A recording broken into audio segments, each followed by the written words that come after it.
Now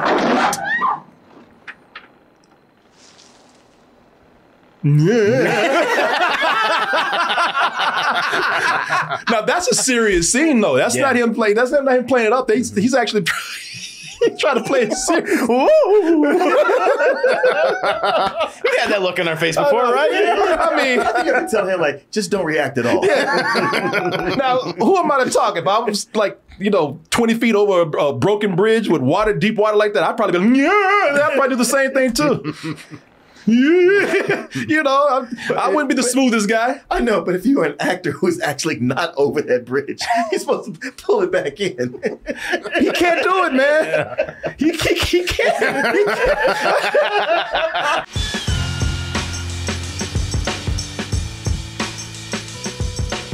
This was a good weekend for evil. It's me. That is Evil Dead Rise, which has been getting a lot of good critical praise, but also has done very well over the weekend. Now, I haven't seen the box office on this yet, but I heard that it did all right. Did pretty good for itself. And that is why we're going to talk about where it all began. Because there's been a lot of Evil Dead properties out there. Some I like a lot, some I don't like at all. But, and you're a fan. I am a big fan. Mm-hmm. Evil Dead 2 is my favorite. But that's not where it started. Because a lot of people remember Evil Dead 2. A lot of people love that movie. It is one of my favorite horror movies. Well, actually, not even a real horror movie. It's a horror comedy. That's probably why I love it. But before they brought in the comedy, before everybody started loving Evil Dead 2, it had to begin somewhere. I mean, if it's Evil Dead 2, there had to be an Evil Dead 1.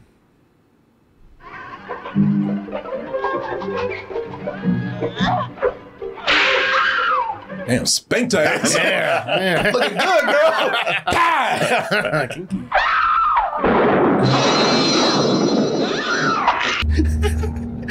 My man said pencil violence. Yes.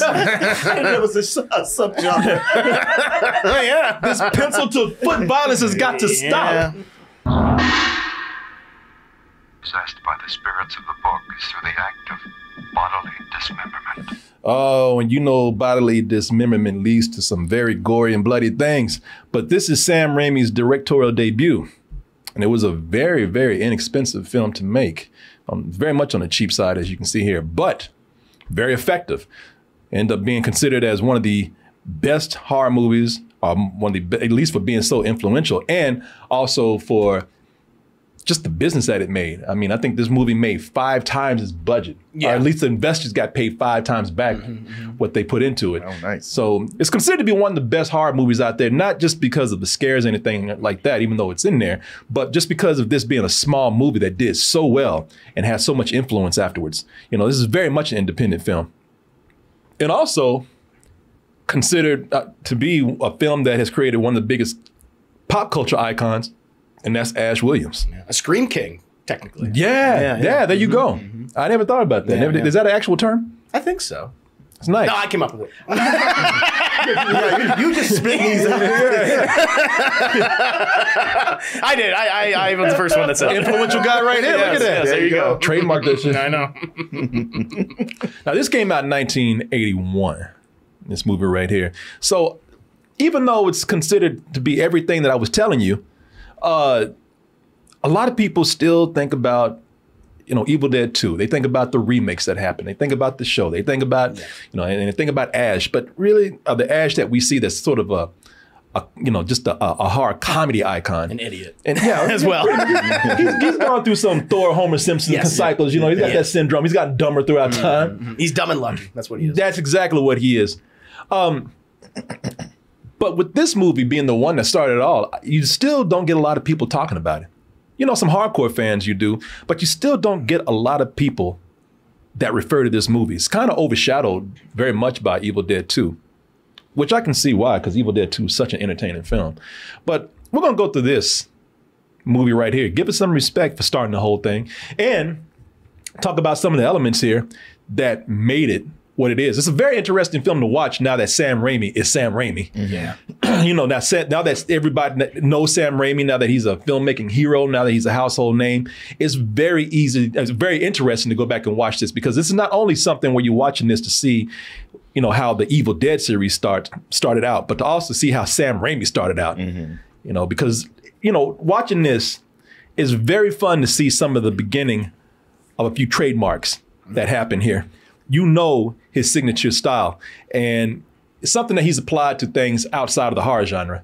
You know, he's started to expand, you know, working on superhero films. If anybody has seen Spider-Man, there's some very much Sam Raimi moments in there where he's working with the camera, which is what he's known for, his camera work. Cold shiver running down your spine. I'm right here. I don't understand. You know, he does what they call a lot of the swish pans. You know, he likes to keep the camera movement going. But there's even a time when somebody had to grab his ass. I'm about to break my neck trying to keep up with all these switch pans and camera movements. And The Quick and the Dead, he was a little too quick with that camera work. It's almost like he had the camera on his hip. It's crazy, man. Like in this scene alone, he's cutting so much and keeping the camera moving so much. I only wound you, kid. You're a kind man. You got it, man. People get motion sickness. It's like, man, it's just some eyes, man. So over dramatic. Yeah. Slow down, man. I'm getting sick. Yeah, he loves to do to keep the camera moving, man. The camera is almost an extra character in some of his films because the camera's moving so much. But when you start watching The Evil Dead, the original, it opens up with his signature camera movement.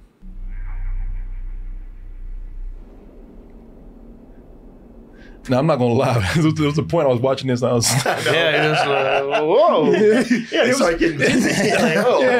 We're gonna hit that thing. Oh God, no. I was gonna say, like, when that grass came up, that branch came up, I was like, Yeah, it's like the Evil Dead motion ride. Yeah. In a car with a bunch of people. Yeah, don't. I was thinking it'd be cool to give Sam Raimi some VR, but I was like, don't do that shit. You'd be sick. You'd be sick as hell. Can't you imagine giving Pokemon Go to Sam Raimi? Oh God. He'd be running the cars and shit. And as you can see, he loves to do it, even when there's not much going on. So in The Evil Dead, it pretty much follows a very simple story. You get a bunch of college students who go out to a cabin in the woods for a weekend of fun and drinking and having a good time. And they open up a book, the Book of Evil. What is it called? The Necronomicon. Necronomicon. Also known as the Book of the Dead. Oh, so, okay. Necronomicon. Necronomicon, the Book of the Dead. And somebody somehow always has to chant the words. Somebody always has to open the book to the wrong page. And then when that happens, they release these things called Deadites. And Deadites are just assholes, man. What they do is they like to take over people's bodies and they like to talk shit to the point where you dismember that body. And they're like, I don't give a my body anyway. So, And you're like, oh, yeah, no, you're right. Yeah. In fact, they encourage you. Yeah, you a bitch. Keep it going. You ain't got shit. You ain't hurting me. And that's pretty much how it goes, man. But in the movie, Sam Raimi tries to build a little bit of character. You have Ash with his fiance here, and there's a moment here where he has an engagement ring, and he wants to give it to her, and even that is a simple scene like that. Even he gets crazy with that. He makes it very dramatic with these close-up eye shots.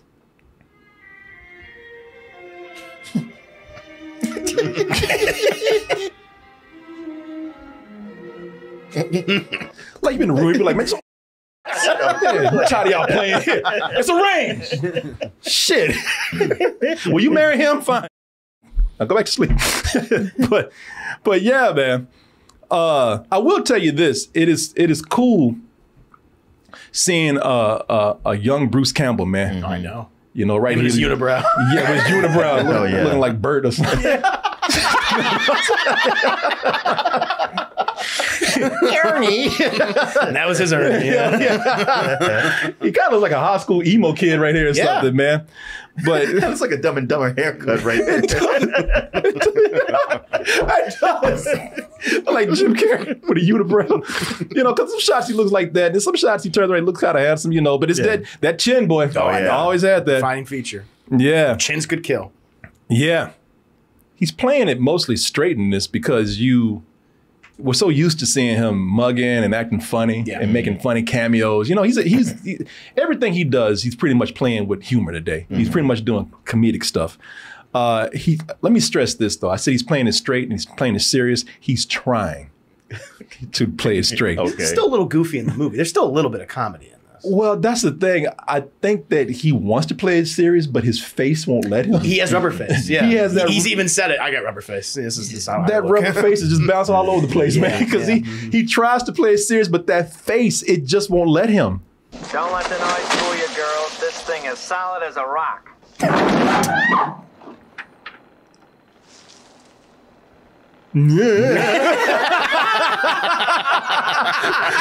Now that's a serious scene, though. That's not him playing. That's not him playing it up. He's actually trying to play it serious. We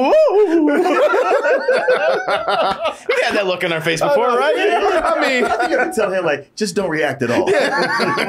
now who am I to talk? If I was like, 20 feet over a broken bridge with deep water like that, I'd probably be like, yeah. I'd probably do the same thing too. I wouldn't be the smoothest guy. I know, but if you're an actor who's actually not over that bridge, he's supposed to pull it back in. He can't do it, man. He can't. This is made 6 years after Evil Dead, or rather, I'm sorry, it was made 6 years before Evil Dead 2. 6 years later, that's when we had Evil Dead 2 that had very much the comedic tone that we at least somebody like me has come to love. And by the way, this is just not horror comedy. A lot of this is horror slapstick, which is another reason why this movie is considered to be so innovative, because no one ever thought about combining like gore like this and slapstick the way that Sam Raimi did. Gotcha, didn't I, you little sucker?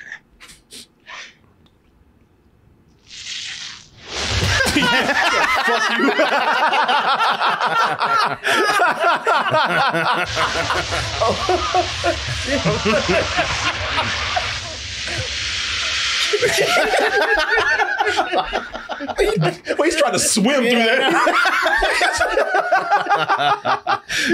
I will tell you, Bruce Campbell is an amazing slapstick comedian, man. He's really good. Feel like a job walking.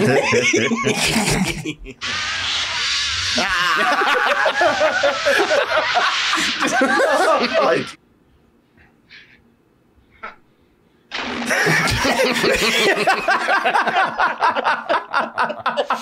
That's my favorite part. He flip chair breaks on him. Great way to end it. No, it is. It is, man. That was one of Sam Raimi's biggest influences was Three Stooges. He wanted to bring that into his horror film. yeah, clearly. Yeah. He even calls like a lot of the deadites they use like shump. Oh, yeah, okay. yeah. He called them fake shimps. Yeah, Shumps, that's right. yeah. And, I mean, it only gets funnier too. You can see like the room starts laughing at him.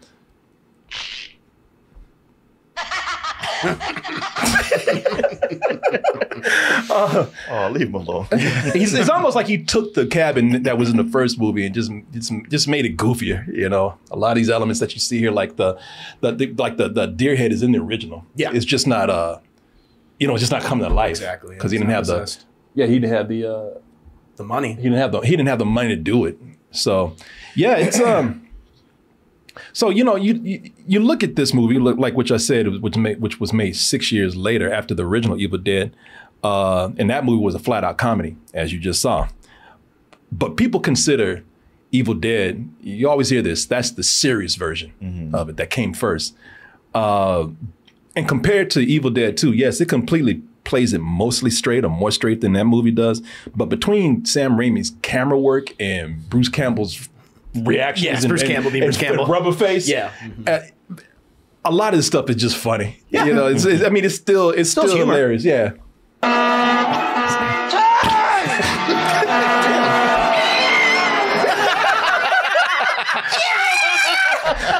Boy, I love that. This chick, she was ready to hit that windshield. She braced herself.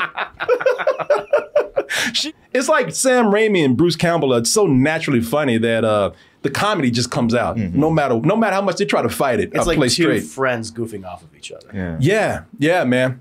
Which they are. In the camera, I mean, like he still does stuff like there's little funny touches in here, and I don't even know if I'm sure that he did mean for them to be funny, but he still kind of plays it, you know, in a way where he's not playing up the humor. He just kind of lets it speak for itself. Like they got this dude named Scott. Scotty. Yeah, Scott. He's the friend of Ash, and they all just stand back and say, you know, you rented the cabin. This shit looks scary. You go in there first, since it was your idea. They ain't budging. And they're like, go on. They ain't moving at all. Yeah, we still here. Way back here, but we still here. Nobody, huh? Well, I was hoping he'd look back and they'd just be gone. I can see why they sent Scotty in first. Because Scotty's an asshole, man. Just complete asshole. Just saying things that ain't even necessary. The only thing that does work is this lousy horn. I'll go to hell. I'm not honking at you. I was like, wow. Like saying hello. They just say hello, and then, man, and those two dudes continue to be cool, man. Jesus Christ. Just being an asshole for nothing, man. That wasn't right. I mean, shit, if you honking your horn, of course somebody gonna think that you're honking at them. And by the way, they could have been assholes too. They could have been, who the hell are you honking at? No, they were being nice. Now, another reason why they did this is because I think that it's an inside joke. That's Sam Raimi and the producer, I believe. Yeah, okay. Yeah, what is the guy's name? Tapert. Oh, Rob Tapert. Rob Tapert. Yeah, that's Sam Raimi and Rob Tapert. So it's kind of an inside joke too. We're in the movie. Yes. Yeah. Easter egg. Thing is, I don't even know why they're friends with this guy, because maybe that was an inside joke, but this dude really is an asshole, man. He just shits on everyone. Like anything anybody says, whether it's legitimate or not, he just wants to make fun of them, make them feel bad. I don't like sellers. Let's just close it up. An animal? An animal? That is the stupidest thing I ever heard of. Wow. It's like a cabin in the woods. There might be an animal that's living in it. Yeah, he doesn't care. It's actually a reasonable idea and explanation. And everything he's like to just sell. He's like, Jesus Christ, just to make you feel even dumber. And of course, he's the guy that, if he's talking the most shit, he's gonna be the guy that's gonna like think about himself the most. Yeah. You know, when shit goes down, he's Selfish. the first one to be like, I gotta get out of here. Listen to me. Linda cannot walk with a leg like that. Look, I'm getting out. I don't care what happens to her. She's your girlfriend. You take care of her. Bitch. You know, I'll tell you one thing about this character though, at least he stands out. Because a lot of characters don't here. That's the thing about this movie. And there are only 4 characters. It's 5, I think. Okay. So between Ash and asshole Scotty, yeah, those are the two that stand out. Of course, Ash being the one that stands out the most. But hey, he might be an asshole, but at least he has personality. I mean, he looks like an asshole too. Look at his face. I just thought he was like a rich punk. He's the one that has all the money because he's the one that rented the cabin. Yeah. So. Yeah. Exactly. They don't do a lot with the 3 female. Nah, they characters. don't. You know, they're quick to turn the Deadites. And what they do with them is kind of questionable in some cases too. Yeah, I suppose so. Yeah, we'll get to that in a little bit. But it's hard to. It really is at moments. At moments you say, okay, they're playing it serious right here, and then some other moments you say, all right, they're definitely playing this for laughs, but it's really sometimes it's hard to tell between the two. I really don't know. Because, man, Bruce Campbell's performance, okay, you take Bruce Campbell, and we already talked about his face and his antics and everything, and then you take just how over the top this movie gets, and I don't know if I'm supposed to be scared or laughing, or maybe a little bit of both, but it gets crazy. And if you ask me, it's funny. Probably, and I don't think it's intentional. I think it's unintentionally funny.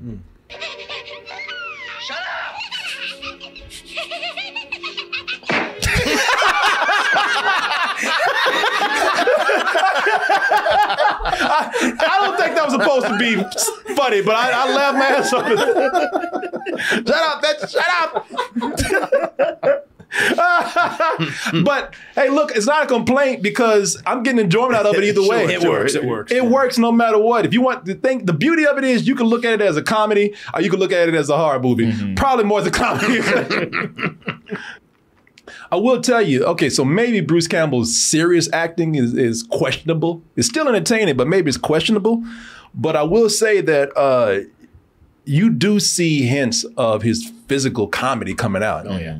And again, I don't know if it's supposed to be serious or not, but I'm having a good time because I think it's funny. If he's not being attacked by deadites in this, he's being attacked by bookshelves. Oh.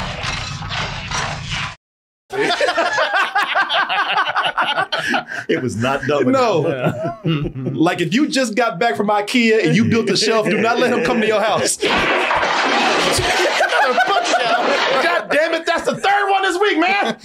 I ain't going to IKEA no more. I mean, I love this because she bitch slapped his ass, backhanded him. Fuck out of my face.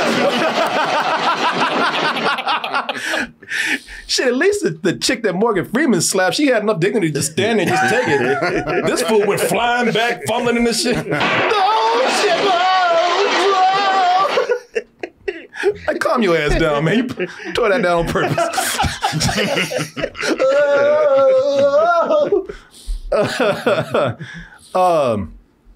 And then with Bruce Campbell, there is the let me see here. So there's a lot of overacting in this. You have a lot of these. Let me see here. So you have a lot of people in the movie. You know, we're not used to seeing them, so we expect them to overact maybe because this, like I said, it's not the highest budget. They probably didn't get the best actors for this, and the actors are fine. But there's just moments where they are going a little bit over the top with their performance. Shut it off. Conda.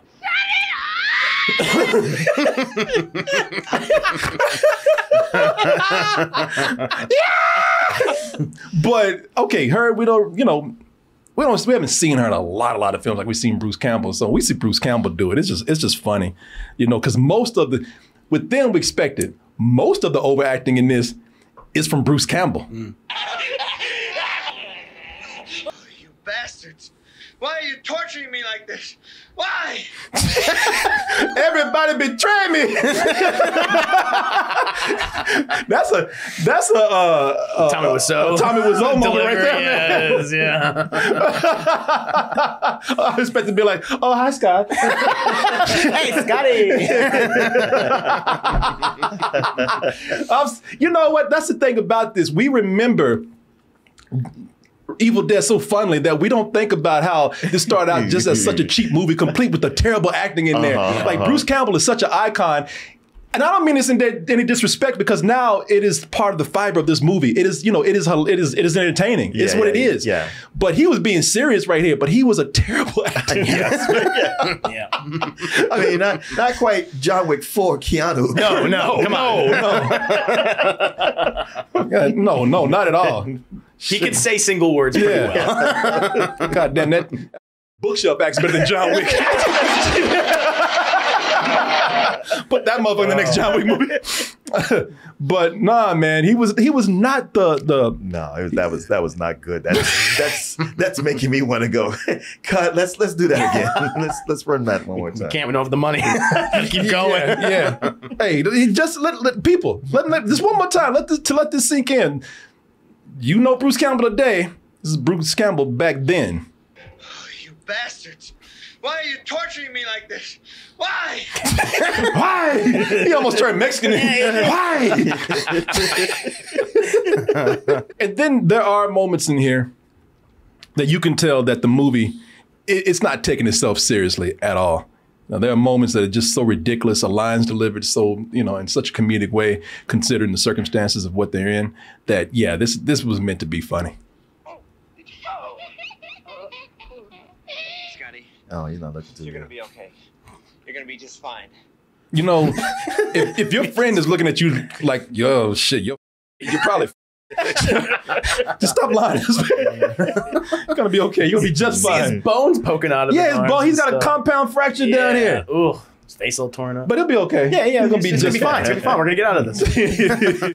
So other than the scary cabin in the woods thing going on, I'll tell you this, are people going to a scary cabin in the woods and being an asshole about it? Some of them, at least Scotty is.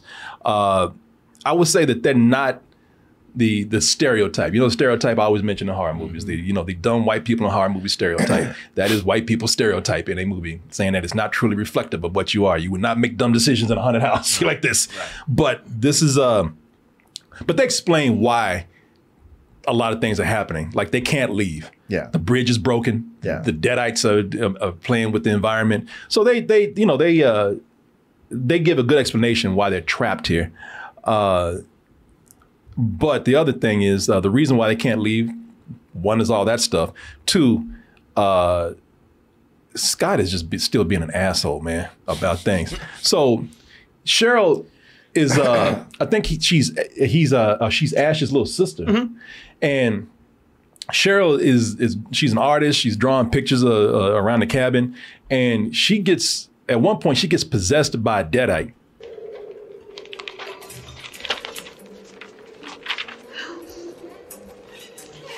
Possessed her hand to draw the book. And then she's by herself, and then she starts hearing things in the cellar.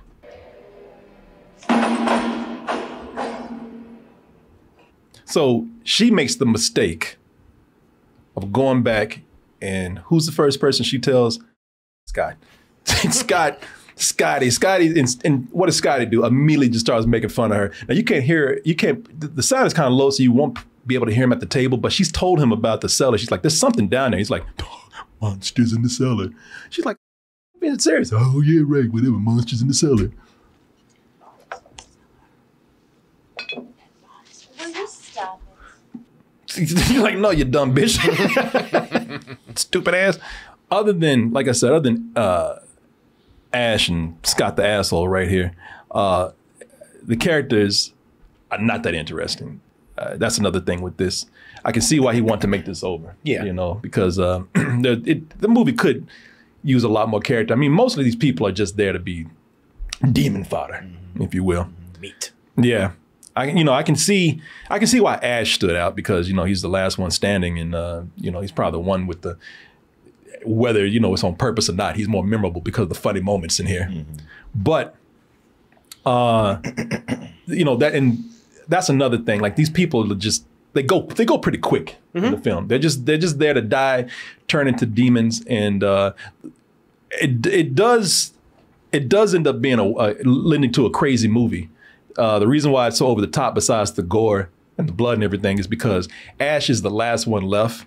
So that means he's just getting his ass beat by every demon. Which, it's like the four other people who got turned. It's a bunch of bullies picking on the, they really are. The last kid. Yeah, it's just a bunch of demons just kind of just like gang beating his ass. I mean, it doesn't feel like even like a demon movie anymore. It just feels like you say a bunch of bullies. It feels like street fighting.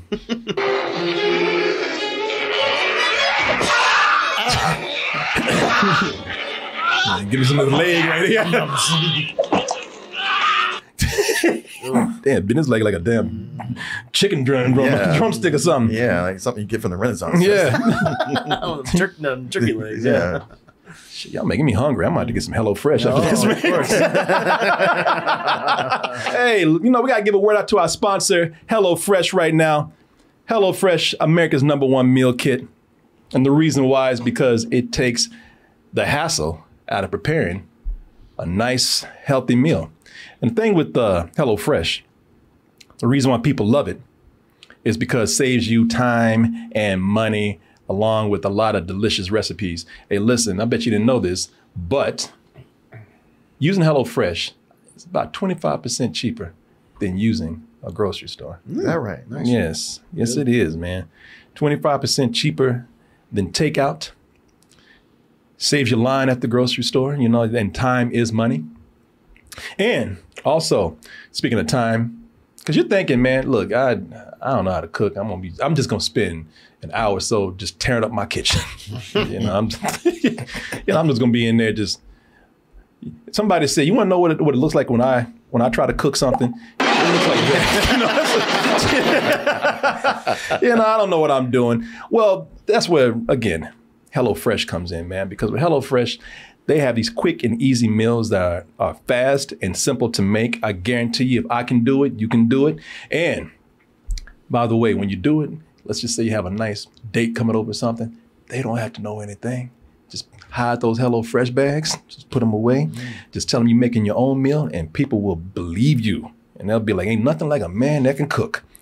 I've turned on to people with HelloFresh, man, you know, and they love it, man. And now they've expanded. You know, we say dinner, but it is America's #1 meal kit, which includes, they have everything for lunch, breakfast, and dinner. And they also have snacks and party trays. And let's just say you're having a party, Super Bowl is coming around. I don't know, summer's coming around. You're gonna have some outdoor festivities going on. Let HelloFresh help out with that. And allow me to help out in helping HelloFresh help you out. Because what I'm gonna do is, I'm gonna give you a code right here. That's gonna get you 50% off plus shipping if you put in HelloFresh.com/doubletoasted50, saving time, saving money, and saving even more money when you use our code. And best of all, the food is delicious. So I wanna thank HelloFresh for sponsoring this portion of the show. And I wanna thank all of you out there for your support. Now, moving on to what we got next right here. Like I said, a lot of this is this movie, like I would say probably, what would you say? Like the second part of the movie is just mostly Ash getting his ass beat by demons. Yeah, that's about right. Yeah, because it's kind of a slow build, and that's fine. But once everything takes off, a lot of it is just Ash is getting his ass beat, man. But that also includes a lot of gore. When the Deadites arrive, that's when Sam Raimi just grabs a water hose and just hoses everything down with blood, man. It's just, you know what? When this movie came out, it got an X rating. Oh, wow. Something that porno flicks would get at the time. Now, this is before NC-17. Today, you could probably get away with it, but today this movie, when you get it, is usually considered to be, if it is kind of an X rating, it's NC-17 or unrated. It's still banned in some countries. Oh. Yeah, you know, I can't even show you everything.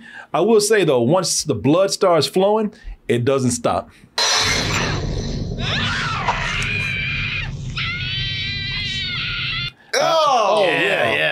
I mean, and I cut it short. I mean, she drives in. It's almost like she's trying to draw a picture inside her ankle right there, man. You've seen it. Yeah. She goes deep. Thing with this is that the reason why it's so bloody is because, and I can't even show everything here. The reason why it's so bloody is because Sam Raimi and his producer, what's the guy's name? Rob Tapert. Yeah, they went into it just thinking like, we just want to have fun. Yeah. No, we didn't. They weren't even thinking about. If you read about this, if it's true, they weren't even thinking about a rating. They just said, it's a demon movie. You know, these demons possess people and mutilate their bodies. So we're just gonna have fun doing this. We're all about the practical effects. And like I said, I can't really show a lot of this. And it's funny too, because you look at it and a lot of the gore and violence here is completely ridiculous. Yeah. It's just so much of it. It's just so much blood, so many limbs being thrown everywhere, chopped up and everything. I mean, I can show you a little bit, and really, it's over the top. I mean, when you see a demon eating his own hand, yeah, it's ridiculous. It's ridiculous. And they even playing up for laughs. Num-nums.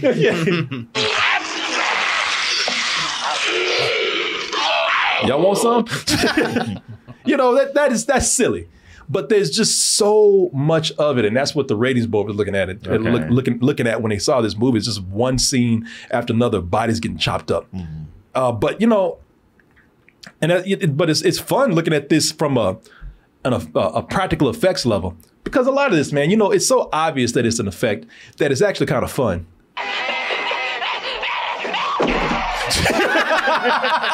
I mean, that was a dummy right there. Went down so quickly.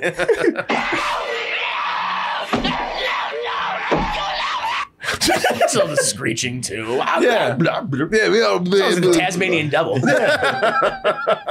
Yeah. Yeah, that was a damn mannequin or something that he hit. And the way it went down. It went straight down. It went No straight resistance. down. Like he was at the amusement park playing that thing, trying to Whack-a-mole. Whack-a-mole, hit that bell. Oh, yeah. Doink, somebody said. Yeah, man. They talk about the violence and and this getting a rating for, an X rating for violence and everything.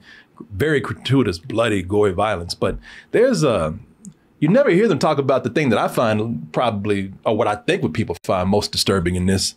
Have you ever seen this before? I have not. Oh, okay. Wow, okay. Yeah, it's an interesting watch, man. Again, this is, some things are outdated here. Some things that they do in this you probably can't do today. Now, this is the 80s, so to have some chick running through the woods or running from danger in skimpy clothes, that was a thing. It's the most infamous scene in the movie. It's the most, but I never hear people talking about this as much, man. There's a scene where the trees come alive and rape this chick. Yeah. Oh, I've heard people talk Have you about heard? that. Yeah. I mean, and I can only show so much of that because there's the part where Lim goes right up in there. Yeah. Yeah, and here's the real disturbing part. There's a moment where she seems like she likes it. Yeah. She's getting splinters all up in there, and she's like, "Oh yeah." All the moans and stuff. Yeah, all the moans, and then there's a nipple shot that comes out, and it's I'm surprised. I guess I'm surprised I don't hear more people talking about it. I guess people do talk about it, but it's something that would be very controversial today if you tried to do that. You cannot do that today. No, even in the requel, sequel, if you want to call it, the continuation, like they do a scene that's similar to this, except it doesn't really rape her; she gets away. Yeah. Okay. So do you think he caught flack over that then at the time? Maybe some women who were fans. I'm not sure. That's a good question. I wonder if he changed it up in the requel Evil Dead 2 because of kind of catching hell over this from people, because it's kind of disturbing, man. Yeah. He might not have caught hell because it was the 80s, but it might have been maybe somebody said something. Yeah. Yeah. They repeat it in the Evil Dead remake. Pretty much the same thing. Really, they do. Yeah, it's been so long since I've seen that. Yeah, it's more of like a thing that goes inside of her, though. Like it's an actual creature. Okay. I just didn't seem that was necessary because it's like, I tell you why. It's not me stopping for like a feminist moment or anything. It's just one of those things where it's the 80s, so it's like, you ain't gonna see no tree limb going up a dude's ass. You know what I mean? It's like, they the way they get possessed the old fashioned way. They go through the mouth or something like that. Because it's a chick, you got to rape her. That seems bothersome. Because and plus you got to make it tantalizing by actually showing like a nipple pop out and everything. Was this before or after Reanimator? Before. Yeah, definitely. Yeah. As gory as it is, I have fun actually looking at the low budget aspect of this. I think that's kind of the appeal. Yeah. Because it makes it feel just more realistic in a way. It's just like, of course, these college kids rent out this really shitty looking cabin. It's not nice or anything like that. I think it just adds to it. It makes it just like, oh. Well, more graphic. The thing is, you rarely see films made like this anymore where cheap was cool. Because either we have computers and practical is taken, a little bit of an aside, or this kind of filmmaking is reserved for like, online now. YouTube and things like that. Yeah, creepypastas and things. Yeah, now you got people who can make movies like this thanks to technology and more compact and affordable cameras and computers. So you don't, nobody's really, no film company is distributing stuff like this. And and they are, it'd be something like Asylum, but Asylum, see, that's not fun. It's a thing about making cheap practical effects. Somebody, because you had to make it, with your hands, with materials, even some of those cheap effects, they had heart in them, man. Yeah. Well, they feel solid. Yep. Yeah. It just feels like there's a soul behind it, instead of just, rendering out cheap, pixels to make a quick buck. It helps ground the movie. It does. I used to rent stuff like this all the time because, stuff like this would just go to video. And there were people who were making movies because they love practical effects. And even some of those effects that were bad, you would watch it and it would be cool because as cheap as it would be, it was still inspiring. Yeah. These people made it. They had fun making it. They put the heart into it, and it made you even feel like, man, you know, maybe I'll never do it, but if I decide to, man, it makes me feel like I could do that. That seems tangible. Like I looked at some of the effects in here, and they're cheap, man. You could tell what they're doing. Like, you know, the Deadites today, they do this thing where they fly up and they move all funny. They didn't have the budget to do that, so they just took a chick and hung up from a window. You remember that? And just had her floating there. You will die like the others before you. One by one, we will take you. So there's a reason why she's floating in front of a window, so they could, you know, put on a stick and It's like got a little crane for a little crane hanging outside the window right there. Yeah, you know, and I like that, man. You know, it's you look at this and you just see that people they're doing the best that they can and thinking around situations, even if it does look cheap. I mean, things that are even obviously cheap. It's like, all right, you know, it's interesting to see how you got around it. Cartoon ass lightning right now. You know, that's some Hanna-Barbera shit right there. I think that they didn't have them. It's probably that they didn't want to show a certain part of this room, or they needed to match another wall or something. But they got this bathtub here, and you know what I'm talking about? Like they got like, I don't know, like paper surrounding the bathtub. It is, like plastic or something. Yeah.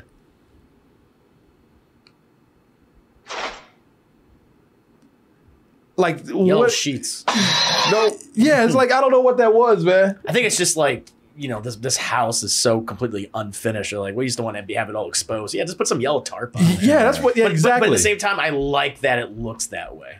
And the lighting in this movie is terrible, by the way. You know, if you want to get technical, I mean, if you have somebody, if you got a cinematographer or a lighting person doing this, they're going to tell you there's too many harsh shadows everywhere. Now, for a type of movie like this, it works because it's a horror movie. Yeah, it adds to it. But normally, yes, it would be considered terrible.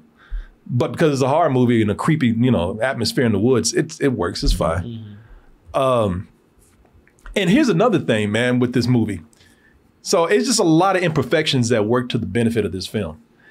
There's some things that could be considered outdated, like stop motion. Oh yeah, there's a lot of that in that. But the stop motion added to it. This is gross looking. Well, it's gross, and these creatures are otherworldly creatures, right. So having this unnatural movement from stop motion really added to it.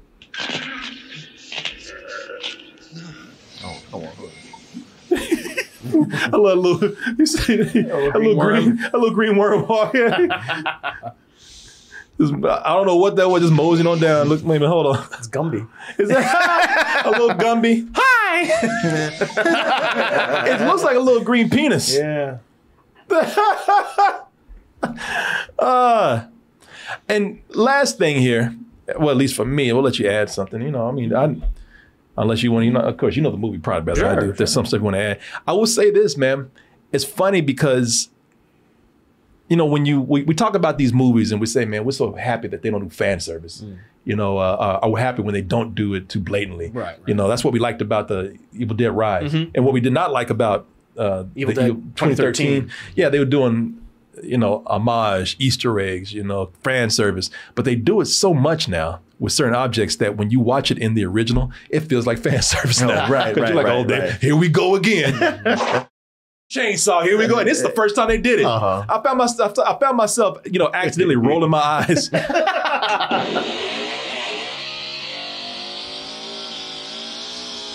You can see where that's gonna go. And then of course they got the rifle. I bet this still shoots. Probably does. God damn. As you pointed right at my head. What's his problem? Stupid asshole. It's stupid. He's a dick. Yeah, he's Scotty. That's why. Yeah, because he's Scotty. Yeah, you know, I'm normally, you know, I play these out to the end, but I'm not going to show you the end of the movie. You know, I haven't showed you everything. Like, you haven't seen all the gore. You haven't seen some of the big turning points where people turn into Deadites. I kind of want to save that for you because, you know, with a lot of these bad movie reviews or retro reviews, you know, they're for things that people have seen a lot. I don't know how many people have seen The Evil Dead from 1981. So if you haven't seen it, and especially if you saw Evil Dead Rise, or if you're a fan of Evil Dead 2013, or if you're a fan of Evil Dead 2, You definitely should go and watch this if you haven't seen it yet. It's really cool to watch just from watching a filmmaker start out for the first time. You know, Sam Raimi is considered by many to be a legendary director now. You know, he's the first one to bring Spider-Man to glory like he has, you know. So, you know, it's fun to see the very, very humble beginnings of this guy when he had no money and was doing the best he had or the best he could with what he had. Go watch the original. It's if you can find it. It's a very good independent film. And I'll tell you where you can find it. Oh, let me see. If you want to find this, because you can find it for free. Did you look on Vudu? Yeah. Well, I had trouble getting my Vudu account to work because I signed up for it and it said like, oh, well, you already signed up on Fandango. We're connected. And I was like, okay, well then let me put in my password. That password doesn't work. Okay, fine. Let me get a new password. Yeah. We'll email you something that you can set up a new password. It would never email it to me. Well, it's on Amazon also. You have to buy it. No. I checked Amazon. And because I was just going to rent it, yes, $3.99, and when I get to Amazon, it said, "Oh, this is unavailable." Oh shit. Okay. Well, let me tell y'all where y'all can find this if you want to see it. It's pretty easy to find. Let me see. You can go to archive.org. Oh. If you go to archive.org, it's over there. Yeah. Okay. I never think to look. Do they there. have other films up there? They got a lot of stuff on. Yeah. Okay. And this is legal. This is not anything where you're doing something illegal. This is archived as a piece of history, and you can. Does it have ads and stuff? Or? I don't. No, it does not. No, it does not. No, it doesn't. Can you send me that link? Yes, I can. Yeah, you can go in there and find a lot of I didn't even think to look there, but sometimes when things disappear from everywhere, you can find it in the archive. All right. Cool. Nice. Oh, okay. It's archive.org. Isn't that what I said? Yeah. You said that. Archive.org. Yeah, go check it out.